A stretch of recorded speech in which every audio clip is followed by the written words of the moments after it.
Welcome back to Horror Month.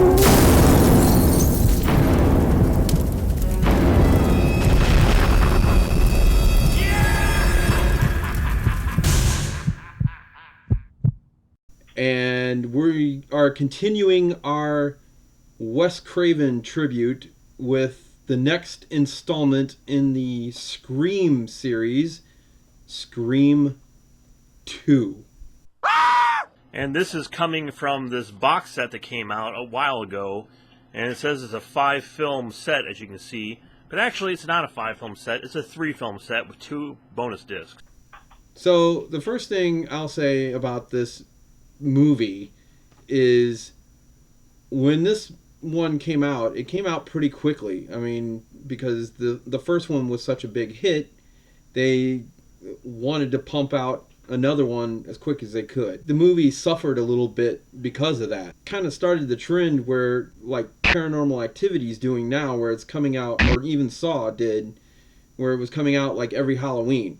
So every year you almost had a Scream film. I think it suffered a little bit because of that, but the movie itself, I thought, as good as the original. I didn't think it was better, but I thought it was as good as the original. Well, I don't know if it's as good as the original, but it's still a great movie. And one thing that I was going to point out with this one, that I was going to point out with the first one, is the cellular phones in these movies are not the phones we have now. You know, they're not the smartphones that we got. There's the old, just there's no pictures or anything on there. They're the old style phones. And you're watching that and you're like, wow, is that long ago that came out that they don't have smartphones in this movie?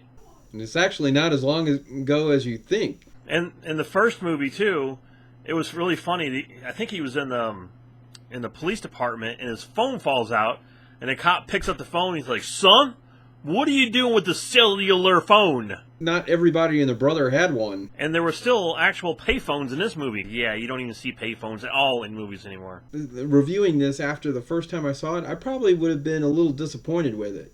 But now that I've watched, years have passed, and I've watched it again several times, but this time actually watching it all the way through on this Blu-ray set, I actually enjoyed it more now than I did back then. What do you go see a Friday the 13th movie for? Jason. What do you go see a Nightmare on Elm Street movie for? I go to see Freddy Krueger. And what do you see Halloween for? Michael Myers. What do you go see Scream for? I go to see the mystery of it. You go see Scream because of the cast. The cast is so great in Scream.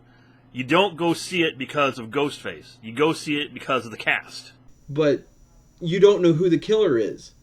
Yeah, but I'm saying is this is the only horror movie that you go see because you want to see Dewey, and you want to see what happens to Gale Weathers, and you want to see all these great characters you fell in love with.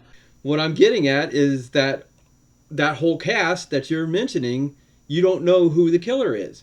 So what you're saying, Vince, is if you go see a Scooby-Doo movie or Scooby-Doo cartoon, the killer could be any of the Scooby-Doo gang. You want to watch Scooby-Doo, you're there to watch you're there to watch a dog. You're there to solve the mystery of the monster. Just the same thing with the Scream franchise. You got the main cast, and then you got the side cast. The main cast is not going to be the killer, because Daphne is not going around killing people. But you don't know that. Absolutely you know that. Yes, it is the cast. Vince? You don't know who the killer is. Vince. That's exactly how the movie goes. What? Okay, the extras. Well, we've got a commentary with Wes Craven and his producer. I can't remember her name. It's actually pretty entertaining. The only thing I found kind of annoying was that the producer there, throughout the movie, there's the cast and the crew that are playing in the movie. So there's like people in the background that are crew members, and she keeps pointing them out. She'll be like, "Oh, there's Todd." It seemed like Wes Craven did mostly a lot of the dialogue here, and I don't know, I just didn't really find it that interesting. Next up, we have deleted scenes. And for good reason. I think there's only 2 here, if I remember, and the one, they basically refilmed it differently. They filmed it one time in a sort of like a big open classroom. There was a bunch of people there, and then they were talking about sequels. And then when they refilmed it in the classroom, which I can see why, I guess. It worked better in a smaller classroom. What they show in here is they're in an auditorium, like a college, like it would be in a college. It actually kind of made sense as a big auditorium, but then again, what they were talking about seemed better, and it worked better in a classroom. So next we have featurette, the wonderful featurette we have here.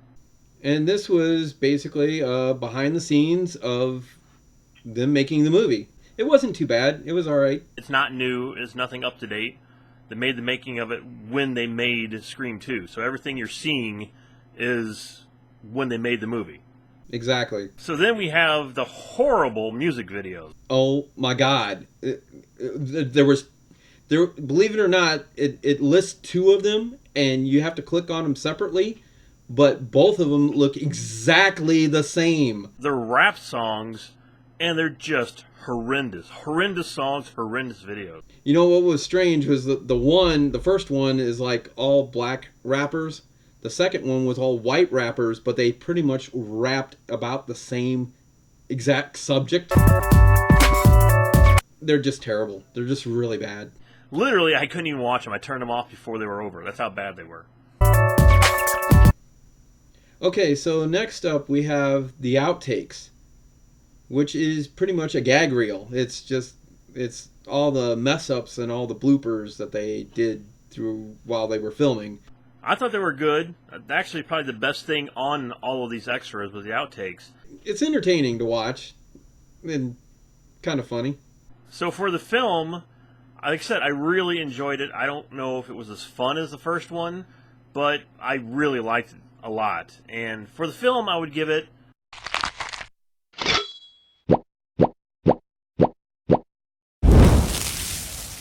a 4 out of 5. Now, for the extras, I would give it a 2 out of 5. I like it a lot more now than I did when I first saw it, and I was entertained by it. So, but for the movie itself, I actually would give it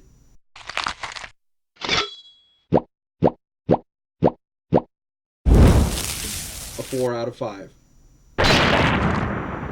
For the extra features on this disc, I kind of agree with Dave. They're not that strong. There's not really anything aside from the outtakes that really stands out. The commentary was all right. I enjoyed it. It wasn't anything spectacular, but I did enjoy it.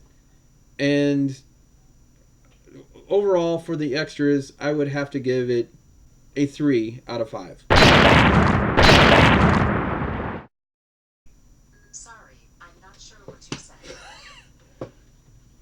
For some reason, there's an iPhone over here going crazy. Is it the killer, Vince, or is it a suspect? Well, if it's the killer, it says, "Sorry, I'm not sure what you said." It's probably a suspect then. I thought so.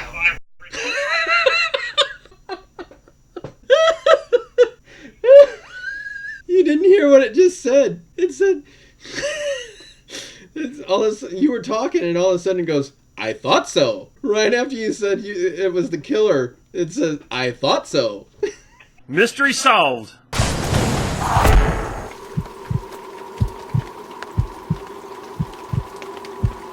It could have been Sydney. Vince.